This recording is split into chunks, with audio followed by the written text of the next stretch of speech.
Welcome back to A Slice of Health, where health comes alive, with bite-sized health education to keep you moving and become your own health champion, with stories that heal and knowledge that empowers.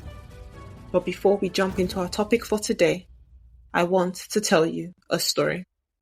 Joseph is a 36-year-old man who has been having bouts of foot pain over the past year. Recently, he realized that he'd actually had similar episodes of foot pain sometime last year in the summer, but he'd initially attributed it to football because the pain started after a stressful day of playing football. He rested for a few weeks at that incident and then returned to playing football as normal. And because he felt better, he felt that it was most likely due to football. However, over the past few months, this year, he has noticed that he is getting increasing amounts of foot pain.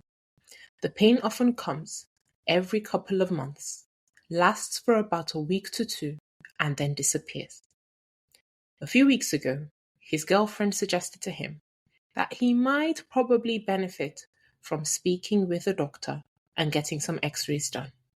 She is concerned that he might have injured himself and potentially might have had a fracture after the injury last year during football.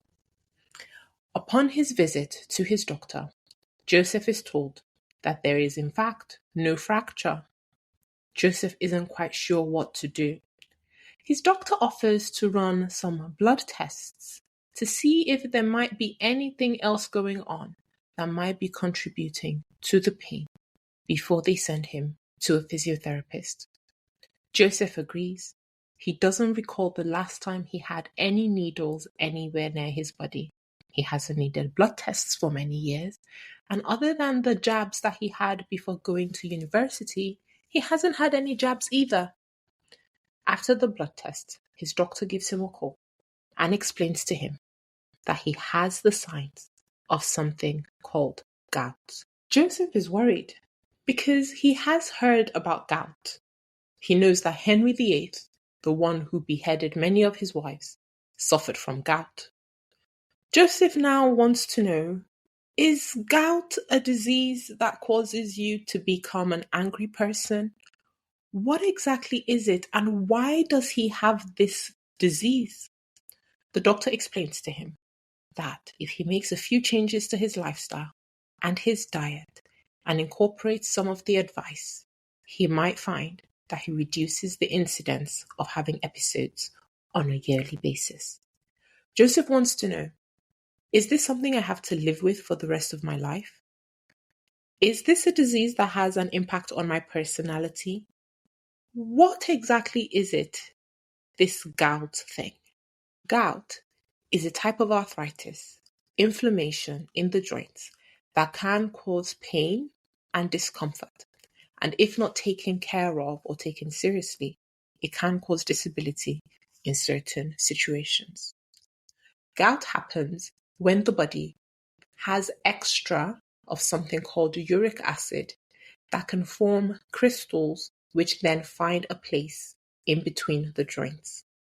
Gout most commonly affects the foot, specifically the big toe, and the symptoms of gout often include pain, swelling, and sometimes a bit of heat. This buildup of this substance called uric acid is the main culprit. However, there are lots of different things that can cause this elevation of uric acid, and this is what Joseph's doctor was referring to in terms of lifestyle advice. These uric acid crystals, when they clump up together, they start to cause pain, they start to cause swelling, and that is what really causes the irritation and inflammation in the joint. So people that are more likely to have gout include men. Women tend not to get gout until after the menopause. However, there's always an exception to any rule. People who are carrying a bit of extra weight, people who have congestive heart failure, people who have certain kinds of blood cancer or kidney disease, or even people who have high blood pressure and diabetes have a higher tendency of experiencing gout. Now, some of the lifestyle advice that we would normally give, because certain things in our lifestyle can increase our risk of having gout. Things like drinking high amounts of alcohol, having a diet that is high in sugar, so this is processed sugar. Also, eating things like organ meats in high quantities, such as liver, tripe, kidneys. Certain seafoods like scallops, mussels, and tuna can also be implicated. Red meat in particular, beef, lamb, bacon, pork. These foods have a likelihood of increasing uric acid because they are high in purine, and that causes an increase in uric acid if consumed in high volumes or quantities. People who are also taking certain kinds of medication are at increased risk of uric acid levels being high. These are people who are on water tablets or people who are on medication that suppresses their immune system if they have certain conditions like an inflammatory condition, an autoimmune condition, or cancer. So how exactly is gout diagnosed? In some situations, gout can be diagnosed with x-rays. Ultrasound and an MRI can be very useful in diagnosing gout. A CT scan can also diagnose gout. However, most of the common tests that diagnose gout include a blood test to measure the uric acid levels. And a blood test is also really useful because it can also monitor uric acid levels over the long term to see if lifestyle changes have made any difference or if medication has made any difference. In some situations, aspiration of a joint, which basically means removing some fluid from the joint and having a look at it, can also help with the diagnosis of gout. So one of the first things that we do when we think about managing gout, living with gout, is thinking about reducing anything that is going to increase the levels of uric acid. So that first would be to reduce high quantities of beef, high quantities of alcohol, and the other dietary categories that I mentioned earlier. The next thing would be medication to see how we can help in a situation where gout is causing pain. These would be medications that help reduce pain and reduce inflammation. Things like ibuprofen and naproxen that help with pain and swelling. A tablet called colchicine can also be useful. In some situations, especially in people who cannot take anti-inflammatory tablets, steroids by mouth or as injection can also be useful in helping reduce the pain of a flare-up of gout. However, in a person like Joseph, who has had recurrent episodes of gout, some tablets can also be useful in trying to reduce uric acid levels long term. These tablets need to be taken on a regular basis to try to keep the uric acid level as low as possible so that a person like Joseph can have fewer attacks of gout. As we mentioned earlier, Joseph wants to know if gout is linked to mental illness. Here's what we know.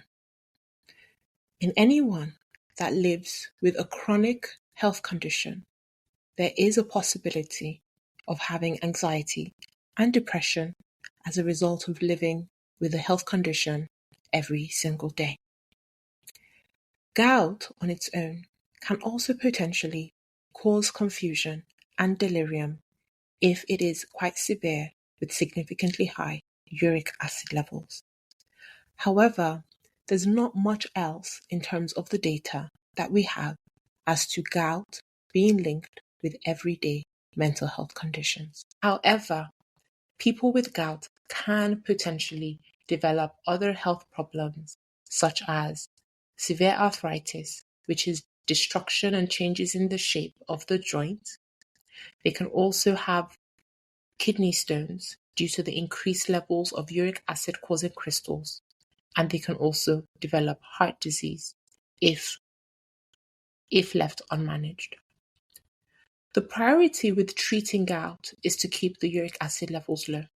So the first thing is making sure you're getting good exercise, making sure you're watching your weight, and also really having a good look at the diet and lifestyle to reduce those things and contents that are high in uric acid. The next thing is to really keep a diary of flares and around flares to see what particular activities, diet, lifestyle, patterns or stressors are triggering an episode or a flare-up of gout. So, there we have it. Today we've talked about gout and we've addressed Joseph's concerns as to why he has gout and what he can do about managing his life with gout. The next step for Joseph would be to have a conversation with his doctor about which lifestyle management tips he is going to incorporate into his life, and then they can make a plan about whether or not he needs to go on medication to reduce the episodes of gout going ahead in the future. So that's it for me from today. Until I'm back in your ear tomorrow with stories that heal and knowledge that empowers. Bye for now.